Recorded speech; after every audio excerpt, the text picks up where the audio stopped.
Hello, welcome to our channel. आज हम बात करने वाले हैं एक ऐसे पर्सन से जिनका नाम है अशरफ बूरा, जो हमारे मोड़ासा के रहने वाले हैं और उन्होंने अपनी एजुकेशन के अंदर जो गोल बनाया था वो गोल अचीव कर लिया है। आज वो वीज़ा कंपनी के अंदर सॉफ्टवेयर इंजीनियर की जॉब कर रहे हैं और बहुत ही हाई सैलरी के ऊपर वो काम कर रहे हैं। लेकिन क्या ये गोल अचीव करने के लिए उन्होंने क्या क्या बलिदान दिए, किस तरह से मेहनत की, वो सारी बातें हम आज के वीडियो के अंदर देखने वाले हैं। तो हमारे साथ आज के वीडियो में बने रहिए और देखिए गोल अचीव करने के लिए आपको क्या क्या करना पड़ेगा और क्या क्या करना चाहिए। तो सबसे पहले हम वेलकम करते हैं अशरफ बूरा का, जो हमारे साथ आज जुड़े हुए हैं। जनरली वो बेंगलोर में रहते हैं, लेकिन अभी दिवाली की छुट्टियों में यहाँ पे आए हुए हैं, तो सोचा आपके साथ इनके एक्सपीरियंस शेयर किए जाए। तो सबसे पहला सवाल हमारा अशरफ बूरा से है, जो वीज़ा कंपनी में सॉफ्टवेयर इंजीनियर है, कि आपने आपकी जो पढ़ाई का जो गोल था, कि आपको पता था कि मुझे ये बनना है, ये गोल आपने किस उम्र के अंदर फिक्स किया था? Hello channel. सबसे पहले तो मैं शुक्रिया करूँगा एमडी सर का, जो मुझे ये चांस दिया है यहाँ पे उनकी चैनल पे आके मेरा एक्सपीरियंस शेयर करने के लिए। और उनके क्वेश्चन पे वापस आते हैं कि कौन सी एज में डिसाइड किया था।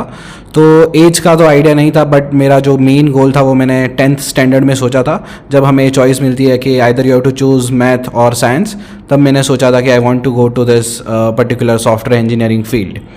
तो तब से लेकर मैथ्स में मैंने 10th में मैंने मैथ्स लिया और फिर वहीं से मेरी जर्नी शुरू हुई थी कि मैं कैसे जाकर इस पर्टिकुलर फील्ड में एक अच्छी जॉब मिल सके। बहुत ही अच्छा जवाब था कि सबसे पहले 10th में उन्होंने डिसाइड कर लिया था कि मुझे किस फील्ड में जाना है, मुझे क्या करना है। जब सबसे पहले आपको रास्ता दिख रहा हो तो सफलता की शुरुआत हो जाती है। तो ये बहुत अच्छी बात है।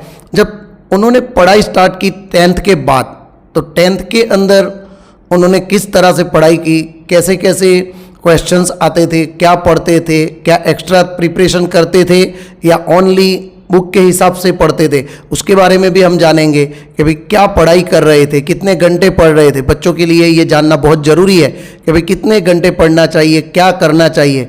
तो हमें उसके बारे में भी थोड़ी सी बात बताइए कि आपने 10th के अंदर और 10th से 12th तक किस तरह से पढ़ाई की? 10th मेरा यही मोड़ासा से हुआ था, जब मैंने बोर्ड्स के साथ साथ मैंने फाउंडेशन मैथ्स और फाउंडेशन साइंस की तैयारी करी थी। और उस बेसिस पे मुझे एक इंस्टीट्यूशन है गिफ्टेड 30 की, जो गुजरात में है, उस इंस्टीट्यूशन में मेरे को एडमिशन मिला था और मेरा 11th 12th का पूरा प्रिपरेशन वो गिफ्टेड 30 से हुआ था। वहाँ पर गिफ्टेड 30 में हमारा पूरा स्केड्यूल बना हुआ था। हमें 6 to 7 आवर्स की सेल्फ स्टडी मिलती थी, उसके अलावा 6 to 7 आवर्स का हमारा क्लासेस हुआ करते थे। वो सबको बैलेंस करते हुए हमने पूरा जर्नी किया था। 11th में भी सेम था, 12th में भी सेम था और मल्टीपल मॉक टेस्ट दिए थे। और जब जेईई की एग्ज़ाम आई, तब उस एग्ज़ाम के मार्क्स के बेसिस पे मुझे एनआईटी सूरत में एडमिशन मिला था। Very good. उनके जो बात मैं सुन रहा था उसके अंदर मुझे दो बातें बहुत ही अच्छी लगी कि जो बच्चों को हम लोग हमेशा बताते हैं कि आपको सेल्फ स्टडी पे फोकस करना है।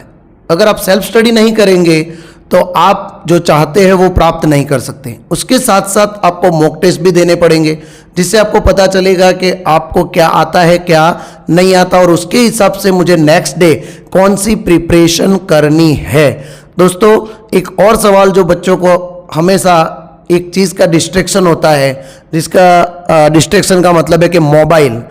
मैं उनसे पूछना चाहता हूं कि क्या आपके पास मोबाइल था, या आपके पास क्या इंस्टाग्राम, या आपके पास कोई फेसबुक, या आपके पास कोई और सोशल मीडिया अकाउंट आप यूज़ करते थे दौरान आपके 10 to 12 के दौरान जो स्टडी हुई उसके अंदर? तो बच्चों को इसके बारे में भी और लोगों को भी इसके बारे में पता चले कि हमें किस तरह से प्रिपरेशन करनी चाहिए। मेरा जो पूरा 11th 12th का जर्नी था वो मैंने हॉस्टल में रह के निकाला हुआ था। तो उस वजह से हमारे हॉस्टल के रूल्स थे कि you can not have a smartphone. तो हमारे पास स्मार्टफोन तो था ही नहीं, हमारे पास नॉर्मल जो नोकिया टाइप्स फ़ोन थे वो वाला हम फ़ोन यूज़ करते थे। उसमें ना इंस्टाग्राम था, ना व्हाट्सअप था, ना फेसबुक था। सो हम कभी कभी संडेज़ के दिन या कोई बार कोई पेरेंट्स आ जाए तो हम शायद अपना सोशल मीडिया चेक कर ले, बट नॉर्मली 11th-12th में तो हमने सोशल मीडिया एकदम ना के बराबर यूज़ किया था।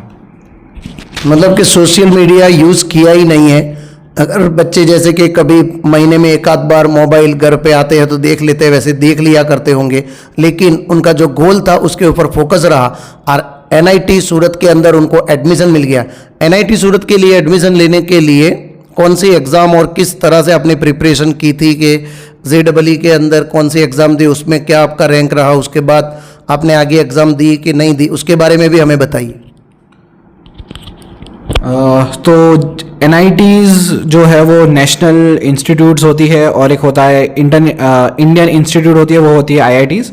तो मैं जिस कॉलेज से पढ़ा हुआ हूँ वो है NIT सूरत, और ये दोनों ही NITs और IITs का एडमिशन बेस्ड होता है। JEE करके एग्ज़ाम होते हैं उसमें। तो JEE is the first level जिसमें आपको एडमिशन मिलता है all over NITs in India, और जो JEE एडवांस करके एग्ज़ाम आती है वहाँ से आपको एडमिशन मिलता है IITs में। तो मेरा जो स्कोर था वो था अराउंड 98 परसेंटाइल। सो उस परसेंटाइल के स्कोर्स के बेसिस पे मुझे एडमिशन मिला था NIT सूरत में EC ब्रांच में। सो मेरी ब्रांच थी इलेक्ट्रॉनिक्स एंड कम्युनिकेशन इंजीनियरिंग।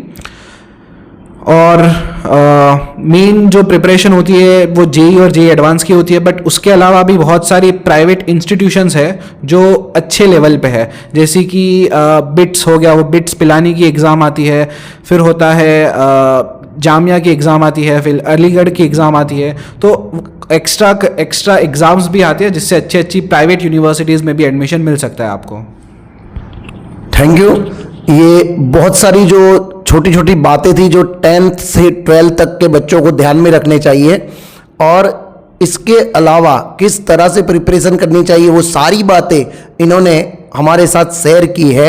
और NIT सूरत में एडमिशन मिलने से लेके उसके बाद वीज़ा तक पहुंचने का जो सफ़र था वो अगर आप देखना चाहते हैं तो हमारे नेक्स्ट वीडियो में आपको वो मिलेगा, जिसके अंदर हम देखेंगे कि NIT से कंप्लीट करके कब उनको जॉब मिली और क्या सैलरी है और किस तरह का काम करते हैं।